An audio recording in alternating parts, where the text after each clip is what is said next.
नमस्कार साथियों। स्वागत है अपने YouTube channel vision online classes में। हम आशा करते हैं कि आपकी बिहार डीएल की तैयारी काफ़ी ज़बरदस्त तरीके से चल रही होगी। तो चलिए, आज के साइंस यानी विज्ञान का प्रैक्टिस सेट 15 होगा। इसके पहले हम 14 प्रैक्टिस सेट करा चुके हैं साइंस का, जो चैनल के प्ले लिस्ट में होगा। वहाँ से जाकर आप वीडियो को देख सकते हैं। काफ़ी ज़बरदस्त तरीके से प्रैक्टिस सेट कराए हैं, पढ़े वहीं जो एग्जाम में पूछा जाएगा। तो चलिए, आज के सेशन को स्टार्ट करने से पहले अगर आप मेरे चैनल को सब्सक्राइब नहीं किए हैं तो चैनल को जरूर सब्सक्राइब कर लीजिएगा। ऐसे ही डेली वीडियो देखने के लिए सुबह 7 बजे हम क्या करते हैं, तो साइंस का प्रैक्टिस सेट चलाते हैं। तो चलिए, क्वेश्चन की तरफ बढ़ते हैं। क्वेश्चन क्या क्या कह रहा है। पहला नंबर क्वेश्चन देख लेते हैं। पहला नंबर क्वेश्चन कह रहा है, निम्नलिखित में से कौन सी गैर आवश्यक जीवन प्रक्रिया है। यानी गैर आवश्यक जीवन प्रक्रिया कौन सा है। उत्सर्जन है, संचारण है, पोषण है कि प्रजनन है। तो चलिए, क्वेश्चन नंबर 1 आंसर लगाइए फटाफट। गैर आवश्यक जीवन प्रक्रिया इसमें कौन सा है, और अपने स्कोर बताइएगा। लास्ट में आपका स्कोर 20 में सबका स्कोर कितना आ रहा है। और जितने भी भाई बहन दोस्त बिहार डेल की तैयारी कर रहे हैं, उनके पास ये वीडियो जरूर सेंड कर दे, ताकि उनका भी इस वीडियो से लाभ हो सके। तो चलिए, इस क्वेश्चन का सही जवाब होने वाला है option number B is correct हो जाएगा। यानी संचारण है जो गैर आवश्यक जीवन प्रक्रिया है। संचारण क्या है, तो गैर आवश्यक जीवन प्रक्रिया है। जबकि उत्सर्जन, पोषण, प्रजनन कौन सी प्रक्रिया है, तो आवश्यक जीवन प्रक्रिया है। क्या है, तो आवश्यक जीवन प्रक्रिया कौन कौन से है, उत्सर्जन है, पोषण है, प्रजनन है। जबकि गैर आवश्यक जीवन प्रक्रिया कौन है, तो संचारण है। यानी बी इज ए करेक्ट हो जाएगा इस क्वेश्चन का सही जवाब। आगे बढ़ते हैं क्वेश्चन नंबर 2 की तरफ। क्वेश्चन नंबर 2 कह रहा है, क्रायोजेनिक्स एक विज्ञान है जो संबंधित है। क्रायोजेनिक्स एक क्या है, विज्ञान है जो किससे संबंधित है। उच्च तापमान से, कि निम्न तापमान से, कि परमाणु ऊर्जा से, कि आणविक विज्ञान से। तो चलिए, क्वेश्चन नंबर 2 का आंसर लगाइए। क्या होगा इस क्वेश्चन का सही जवाब।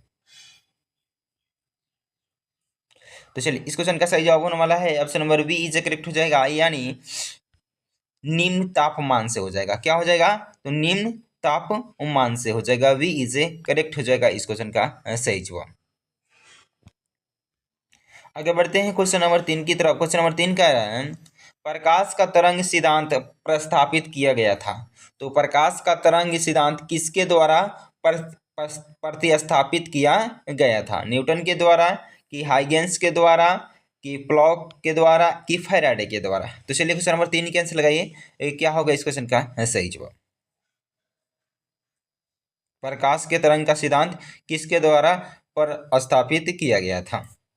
तो चलिए, इस क्वेश्चन का सही जवाब होने वाला है option number B is correct हो जाएगा। यानी हाइगेंस के द्वारा प्रकाश के तरंग का सिद्धांत का प्रतिपादित किया गया था। और न्यूटन के द्वारा क्या किया गया था, तो न्यूटन के द्वारा प्रकाश का कर्णिका सिद्धांत प्रस्तावित किया गया था। प्रकाश का कर्णिका सिद्धांत न्यूटन के द्वारा प्रस्तावित किया गया था, ये भी याद करते चलिएगा। तो प्रकाश के तरंग का सिद्धांत का प्रस्तावित किसने किया था, तो हाइगेंस ने किया था। और प्रकाश का कर्णिका सिद्धांत किसने प्रतिस्थापित किया गया था, तो न्यूटन ने किया था। यानी वी इज करेक्ट हो जाएगा इस क्वेश्चन का सही जवाब। आगे बढ़ते हैं क्वेश्चन नंबर 4 की तरफ। क्वेश्चन नंबर 4 कह रहा है, जब किसी पिंड पर कोई स्थिर बल का प्रयोग किया जाता है तो यह यह एक समान डैश डैश से चलेगा।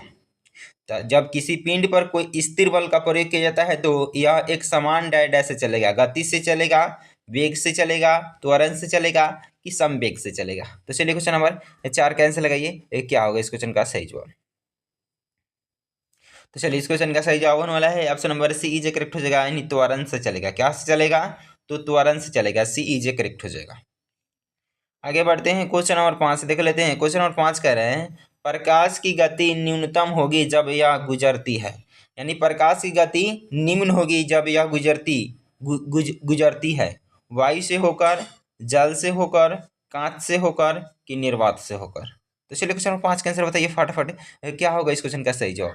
और आपको वीडियो अच्छा लग रहा है तो वीडियो को लाइक शेयर कमेंट कर दीजिएगा। और चैनल पे पहली बार आए हैं तो चैनल को सब्सक्राइब कर बेल आइकन का जरूर प्रेस कर ले, ताकि आने वाला वीडियो को नोटिफिकेशन आपके पास समय समय पर पहुंचती रहे।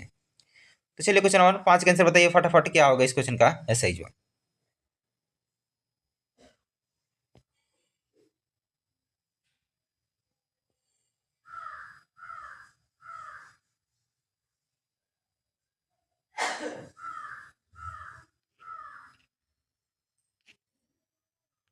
तो चलिए इस क्वेश्चन का सही जवाब होने वाला है option number C is correct हो जाएगा, यानी कांच से होकर जब प्रकाश की गति न्यूनतम कब होगी, जब कांच से होकर गुजरेगी, यानी सी इज करेक्ट हो जाएगा इस क्वेश्चन का सही जवाब।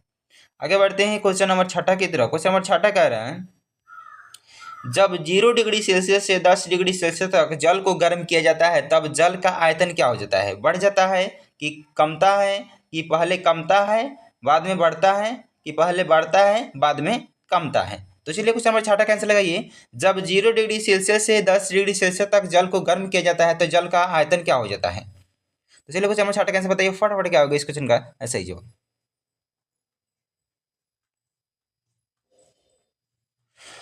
और आपको वीडियो अच्छा लग रहा है तो वीडियो को लाइक शेयर कमेंट कर दीजिएगा, और चैनल पे पहली बार आए तो चैनल को जरूर सब्सक्राइब कर लीजिएगा। ऐसे ही डेली वीडियो देखने के लिए सुबह 7 बजे हम क्या करते हैं तो साइंस का प्रैक्टिस सेट चलाते हैं। तो चलिए क्वेश्चन नंबर 6 का आंसर बताइए। तो चलिए इस क्वेश्चन का सही जवाब होने वाला है option number C is correct हो जाएगा, यानी पहले कमता है बाद में वो बढ़ता है, यानी पहले घटता है बाद में क्या हो जाता है तो बढ़ जाता है, यानी सी इज करेक्ट हो जाएगा इस क्वेश्चन का सही जवाब। आगे बढ़ते हैं क्वेश्चन नंबर 7 की तरफ। क्वेश्चन नंबर 7 कह रहे हैं किसी दीपक की बत्ती से तेल ऊपर उड़ता है। तो किसी जब दीपक जलता है तो बत्ती से तेल ऊपर कैसे उड़ता है, क्योंकि तेल वाष्पशील है, क्योंकि तेल अधिक हल्का है, कि पृष्ठ तनाव के कारण, कि केशिका क्रिया के कारण। तो चलिए क्वेश्चन नंबर 7 का आंसर बताइए क्या होगा इस क्वेश्चन का सही जवाब। तो चलिए इस क्वेश्चन का सही जवाब होने वाला है option number C is correct हो जाएगा, सॉरी डी इज करेक्ट हो जाएगा, यानी केशिका क्रिया के कारण बत्ती से तेल ऊपर जाता है, यानी डी इज करेक्ट हो जाएगा इस क्वेश्चन का सही जवाब। आगे बढ़ते हैं क्वेश्चन नंबर 8 की तरफ। क्वेश्चन नंबर 8 कह रहे हैं मोटर कार में पश्च दृश्य के लिए कौन सा दर्पण का व्यवहार होता है। तो समतल दर्पण का, समतल उत्तल दर्पण का, अवतल दर्पण का, कि उत्तल दर्पण का। तो चलिए क्वेश्चन नंबर 8 का आंसर बताइए क्या होगा इस क्वेश्चन का सही जवाब। तो चलिए इस क्वेश्चन का सही जवाब होने वाला है option number D is correct हो जाएगा, यानी उत्तल दर्पण का उपयोग किया जाता है, यानी किसी मोटर कार में किस दर्पण का उपयोग होता है, यानी पीछे देखने के लिए तो उत्तल दर्पण का उपयोग होता है, यानी डी इज करेक्ट हो जाएगा इस क्वेश्चन का सही जवाब। आगे बढ़ते हैं क्वेश्चन नंबर 9 की तरफ। क्वेश्चन नंबर 9 कह रहे हैं ताड़ित चालक निर्मित होते हैं। तो ताड़ित चालक निर्मित होते हैं लौह से होते हैं, कि तांबा से होते हैं, कि इस्पात से होते हैं, कि एल्युमिनियम से होते हैं। तो चलिए क्वेश्चन नंबर 9 का आंसर बताइए फटाफट क्या होगा इस क्वेश्चन का सही जवाब। चलिए इस क्वेश्चन का सही जवाब होने वाला है option number B is correct हो जाएगा, यानी तांबा से होते हैं। ताड़ित चालक निर्मित किससे होते हैं तो तांबा से होते हैं, बी इज करेक्ट हो जाएगा। आगे बढ़ते हैं क्वेश्चन नंबर 10 की तरफ। क्वेश्चन नंबर 10 कह रहा है पदार्थ का लघुत्तम अंश क्या होता है। पदार्थ का लघुत्तम अंश है प्रोटॉन है, न्यूट्रॉन है, कि पॉजिट्रॉन है, कि क्वार्क है। तो चलिए क्वेश्चन नंबर 10 का आंसर बताइए। तो चलिए इस क्वेश्चन का सही जवाब होने वाला है option number D is correct हो जाएगा, यानी क्वार्क हो जाएगा जो पदार्थ का लघुत्तम अंश होता है, डी इज करेक्ट हो जाएगा। आगे बढ़ते हैं क्वेश्चन नंबर 11 की तरफ। क्वेश्चन नंबर 11 कह रहे हैं निम्न में से सर्वाधिक पारिस्थितिक अनुकूलन ईंधन है। तो सर्वाधिक पारिस्थितिक अनुकूलन ईंधन कौन सा है, कोयला है, पेट्रोल है, हाइड्रोजन है, कि डीजल है। तो चलिए क्वेश्चन नंबर 11 का आंसर बताइए। तो चलिए क्वेश्चन नंबर 11 का आंसर होने वाला है option number C is correct हो जाएगा, यानी हाइड्रोजन हो जाएगा। क्या हो जाएगा तो हाइड्रोजन हो जाएगा। आगे बढ़ते हैं क्वेश्चन नंबर 12 की तरफ। क्वेश्चन नंबर 12 कह रहे हैं ऑप्टिकल फाइबर किस सिद्धांत पर कार्य करता है। तो ऑप्टिकल फाइबर किस सिद्धांत पर कार्य करता है, प्रकीर्णन पर, कि व्यतिकरण पर, कि पूर्ण आंतरिक परिवर्तन पर, कि अपवर्तन पर। तो चलिए क्वेश्चन नंबर 12 का आंसर लगाइए कि क्या होगा इस क्वेश्चन का सही जवाब। तो चलिए इस क्वेश्चन का सही जवाब होने वाला है option number C is correct हो जाएगा, यानी पूर्ण आंतरिक परिवर्तन हो जाएगा, सी इज करेक्ट हो जाएगा। आगे बढ़ते हैं क्वेश्चन नंबर 13 की तरफ। क्वेश्चन नंबर 13 का रहा है ईईजी का प्रयोग डैश व्याधि के निदान के लिए होता है। तो ईईजी का प्रयोग किसके लिए किया जाता है, हृदय के लिए, यकृत के लिए, मस्तिष्क के लिए, कि फुफ्फुस के लिए, फुफ्फुस के लिए। तो चलिए क्वेश्चन नंबर 13 का आंसर बताइए फटाफट, क्या होगा इस क्वेश्चन का सही जवाब। तो चलिए इस क्वेश्चन का सही जवाब होने वाला है option number C is correct हो जाएगा, यानी मस्तिष्क के लिए किया जाता है, सी इज करेक्ट हो जाएगा।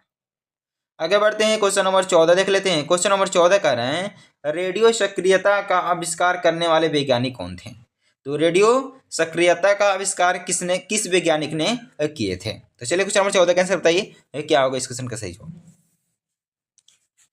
तो चलिए इस क्वेश्चन का सही जवाब होने वाला है option number D is correct हो जाएगा, यानी वेकवेरेल हो जाएगा, डी इज करेक्ट हो जाएगा।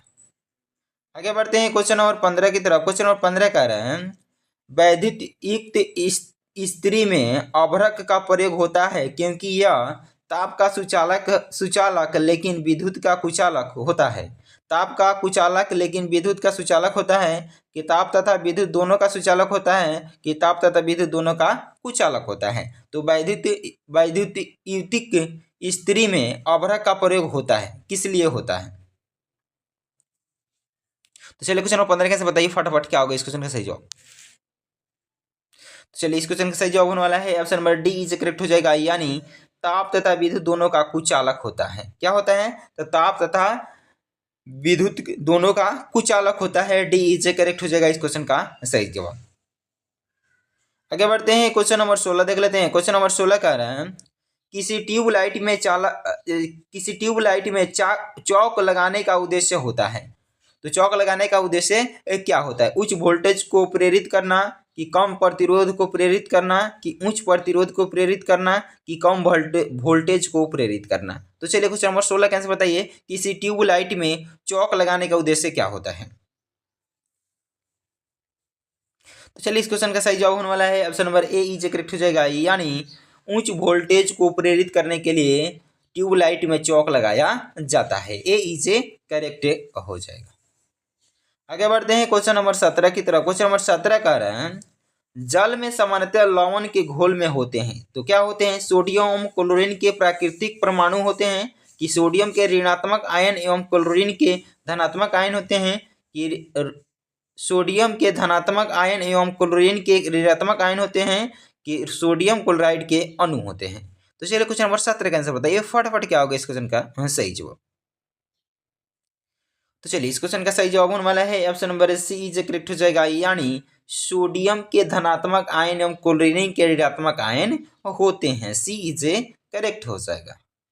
आगे बढ़ते हैं, क्वेश्चन नंबर 18 देख लेते हैं। क्वेश्चन नंबर 18 कह रहे हैं निम्नलिखित में से किसे जीवित जीवाश्मों के अंतर्गत वर्गीकृत किया गया है। तो पाइनस को कि साइकस को कि सेलाजिनेला को कि सेड्रस को। तो चलिए क्वेश्चन नंबर 18 का आंसर बताइए क्या होगा इस क्वेश्चन का सही जवाब।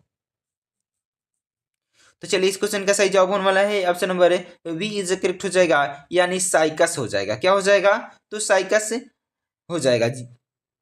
जीवित जीवाश्मों के अंतर्गत वर्गीकृत किया गया किसको, तो साइकस को, यानी वी इज करेक्ट हो जाएगा इस क्वेश्चन का सही जवाब।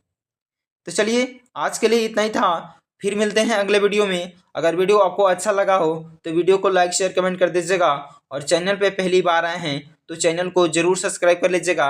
ऐसे ही डेली वीडियो देखने के लिए सुबह 7 बजे हम क्या करते हैं, तो साइंस का प्रैक्टिस सेट चलाते हैं बिहार DLED के लिए। तो चलिए फिर मिलते हैं नेक्स्ट वीडियो में, तब तक के लिए जय।